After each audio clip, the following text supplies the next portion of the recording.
Bem-vindos ao Ponto Cardeal com Dom Américo Aguiar. Boa noite, Cardeal Américo. Espero que se encontre bem. Vamos começar por estas declarações que acabámos de ver e ouvir do Papa Leão XIV, no fundo, sobre os atuais conflitos do mundo. Não foi só a questão do Irão, mas vamos à questão do Médio Oriente. Imagino que partilhe da opinião do Papa.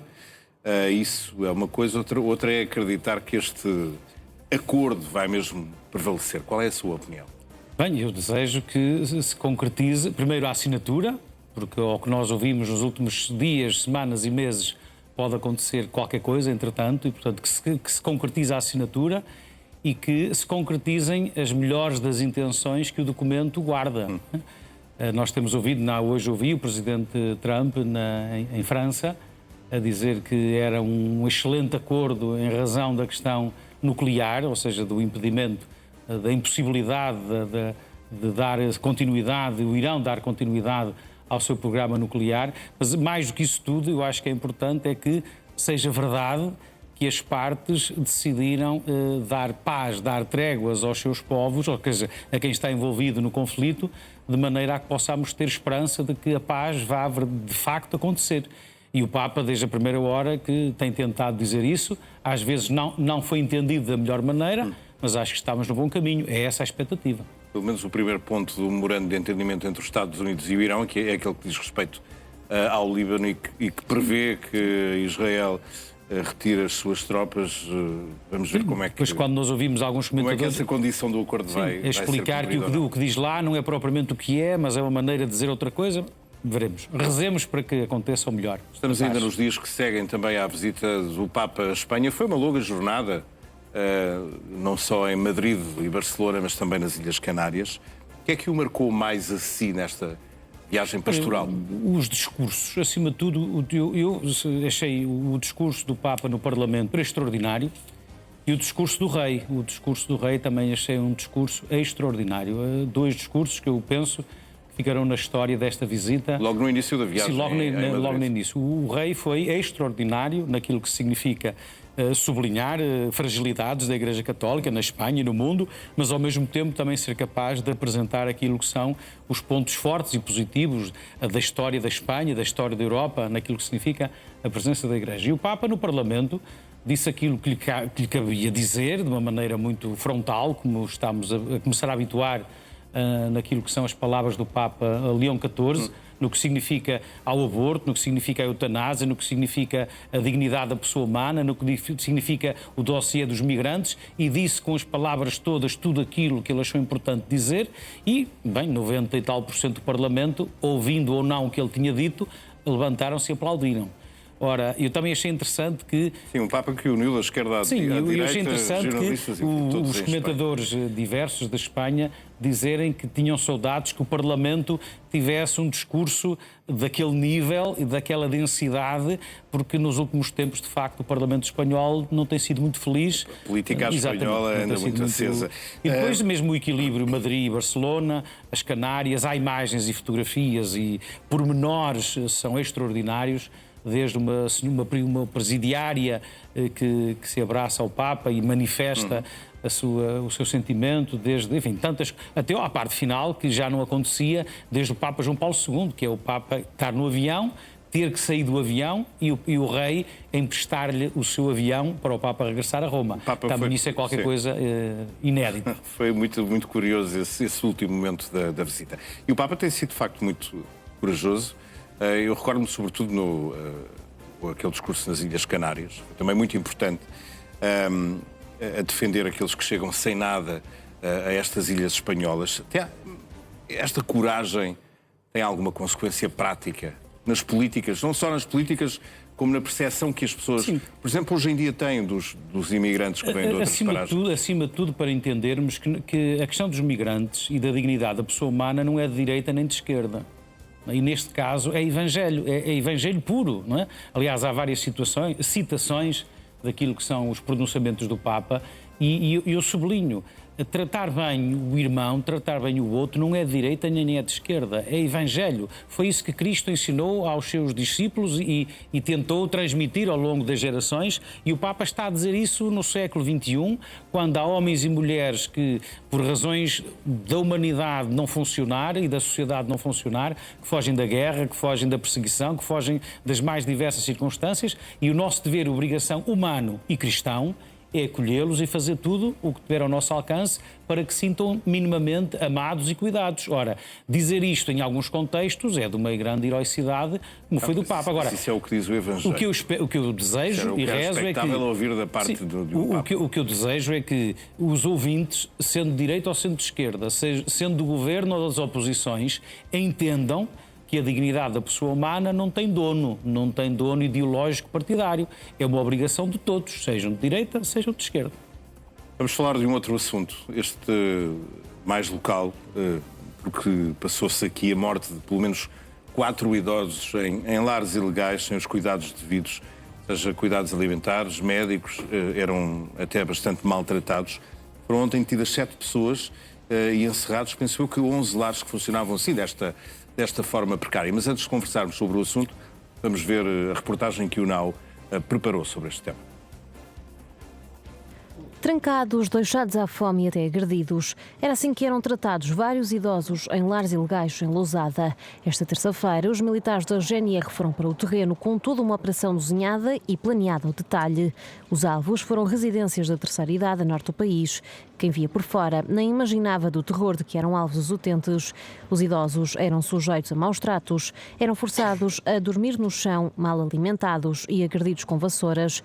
Eram muitas das vezes trancados e deixados sem qualquer tipo de assistência médica. Não tomavam medicação, nem recebiam os devidos cuidados.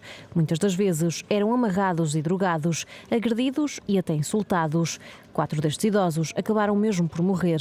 Um deles morreu à fome, 2 idosas morreram à sede e uma outra utente morreu por complicações de saúde. Um membro inferior foi-lhe amputado e não foi devidamente medicada e acompanhada. A rede criminosa era liderada por uma mulher que tinha a ajuda do companheiro, das filhas e da irmã.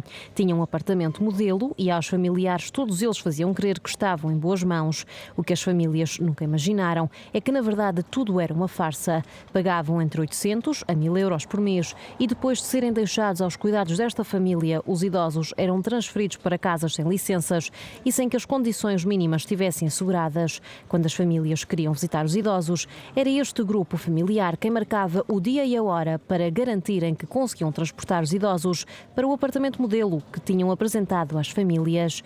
Depois das suspeitas, a GNR foi para o terreno com vários mandatos de buscas para cumprir. 9 lares ilegais foram encerrados, 11 idosos foram resgatados e 7 responsáveis foram detidos. Do leque de detidos estão 6 mulheres, mas também um homem de 60 anos. Mas esta já não foi a primeira vez que esta família foi um alvo para as autoridades. Em 2024 foram feitas buscas. Na altura foram sinalizadas mais de 100 pessoas, mas nunca foram retiradas dos espaços. Os suspeitos pensaram por isso que conseguiam fintar o sistema e continuar o esquema criminoso. Mas esta terça-feira todos eles foram travados pela GNR. Em cima da mesa estão crimes de maus tratos a idosos, burla qualificada e fraude fiscal. Tudo entre 4 paredes, dentro dos lares dos horrores. Bom, América, eu estava a ler a notícia no Jornal do Correio da Manhã e a notícia começava assim, com a situação do discurso direto de um popular. Muita gente já sabia disto, pelo menos que acabe a pouca vergonha imediatamente.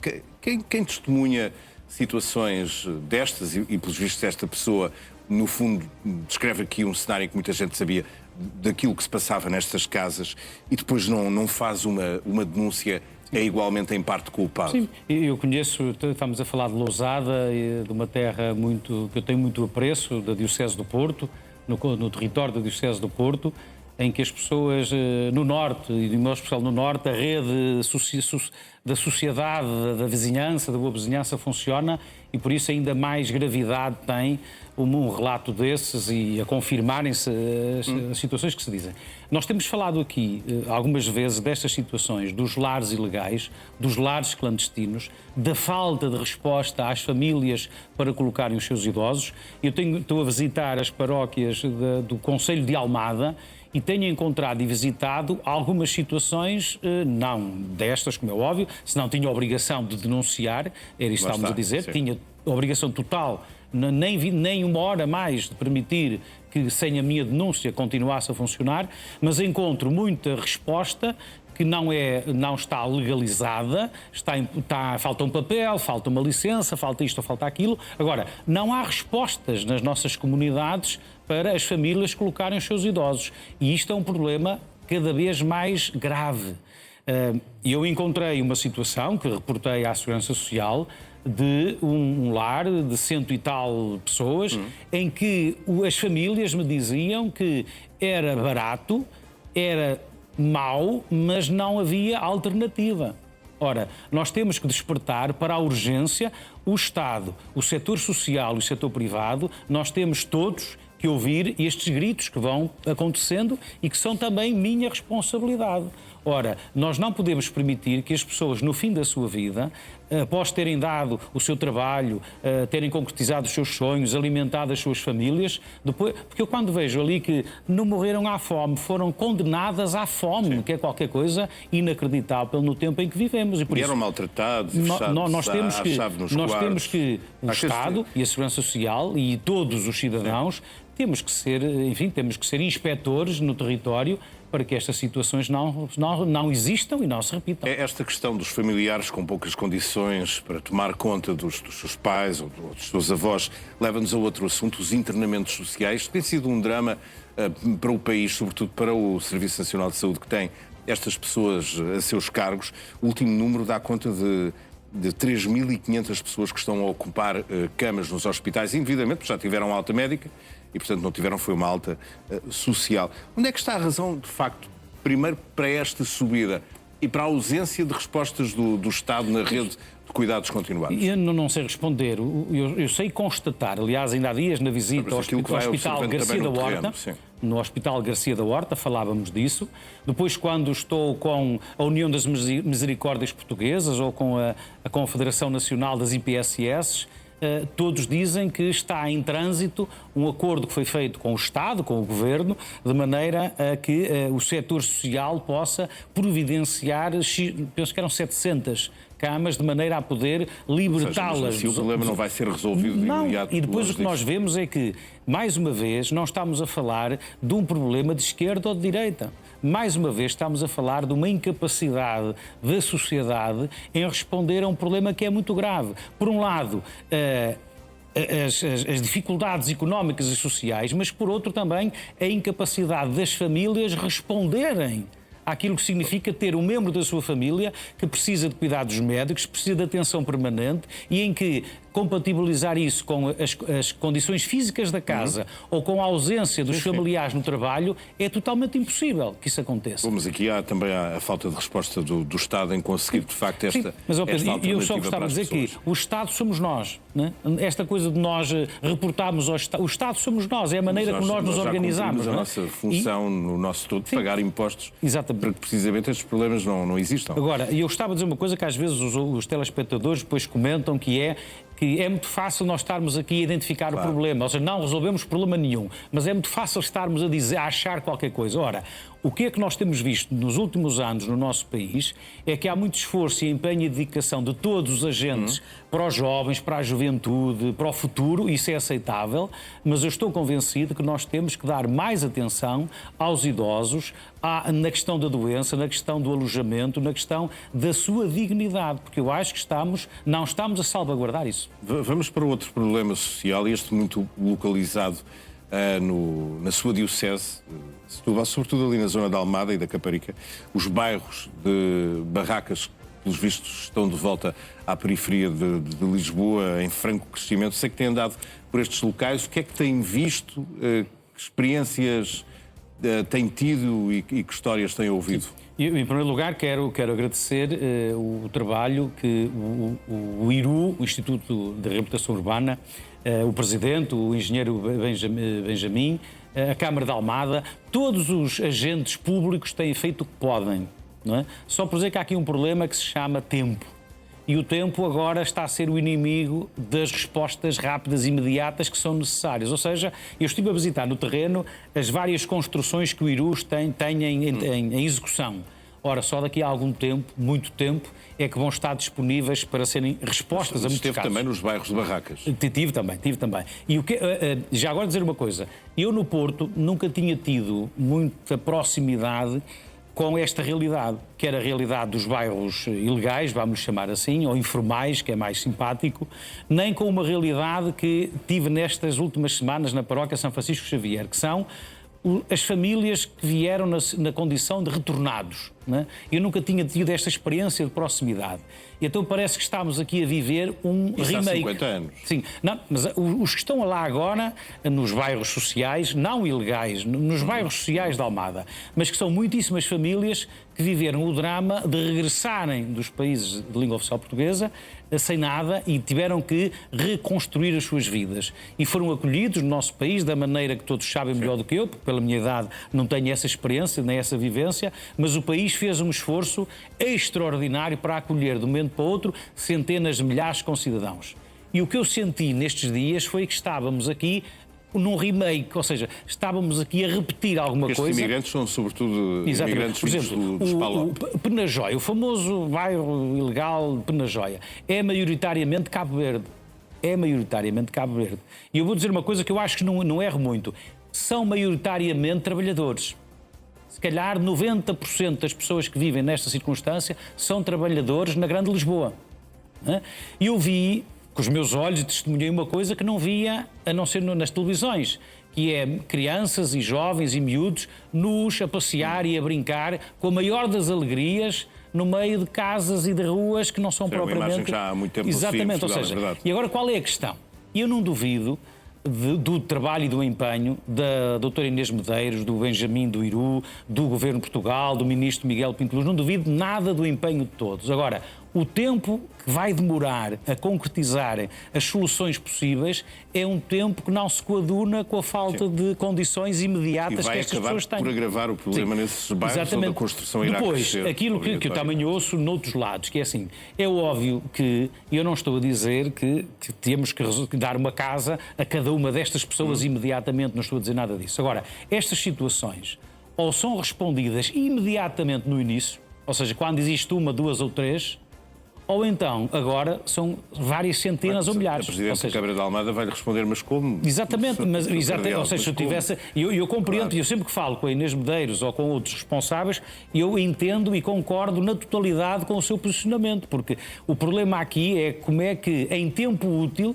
nós Estado, então, vamos usar nós, Estado, podemos responder a estas necessidades. E ali naquela geografia temos Penajóia, com milhares de pessoas, temos o Raposo, com milhares de pessoas, e temos o segundo Torrão, já mais antigo, sim, com milhares de pessoas. Ou seja, e todas estas pessoas, a esmagadora maioria destas pessoas, são trabalhadores na Grande Lisboa. Ou seja, o que é que nós podemos fazer? Qual é o empenho, qual é o acordo de sociedade para que os tempos possam ser encurtados para corresponder a esta urgência? As respostas também vão dependendo muito das próprias autarquias, como viu aqui ao lado em Lourdes, o que aconteceu foi que sim, o Presidente da Câmara era um bairro também de uma dimensão muito menor, mas acabou por demolir as barracas, eu vou chamar-lhes assim. Entretanto, se tinham erguido, porque estas casas de Penajóia, por exemplo, já são casas de tijolo, mas aquelas de que estávamos a falar de Lourdes eram construídas noutras condições. Vamos terminar com uma efeméride do América Guiar, a tragédia de Pedrógão, que foi há exatamente 9 anos. E há 9 anos, por esta altura da noite, já tínhamos noção de que algo muito grave tinha acontecido naquele concelho do distrito de Leiria.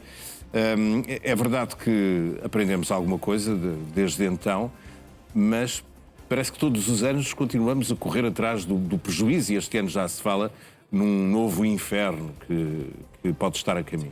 Nós, há dias, evocámos os 40 anos de um grande incêndio, com 16, ou já não me lembro agora... 16 mortos. Exatamente, em Águeda, Águeda, salvo erro. Agora evocámos Pedrógão, mais daqui a um mês ou dois evocámos a segunda parte, infelizmente, do que foi Pedrógão.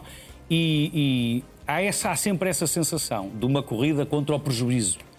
Parece que aprendemos pouco com aquilo que foram os acontecimentos anteriores. Não, houve coisas que melhoraram, sim, isso não haja dúvida. Eu sou capelão nacional dos bombeiros, eu testemunho que todos os anos se tenta corrigir o que eventualmente não correu bem. na época anterior, digamos queria assim. perceber as conversas que vai tendo também com as corporações de bombeiros, para perceber se elas depois vão no sentido da inevitabilidade dos incêndios. O fator mais complicado de concretizarmos tem a ver com a prevenção. Né? Nós não somos muito aplicados, todos, não somos muito aplicados na prevenção. Seja na limpeza das matas, já sabemos a tragédia que é, a inexistência de empresas para o fazer, o dinheiro que custa, o interior abandonado sem pessoas que possam concretizar essas limpezas, já sabemos de tudo isso. Mas vamos sempre empurrando, até que, infelizmente, os acidentes e os incidentes aconteçam.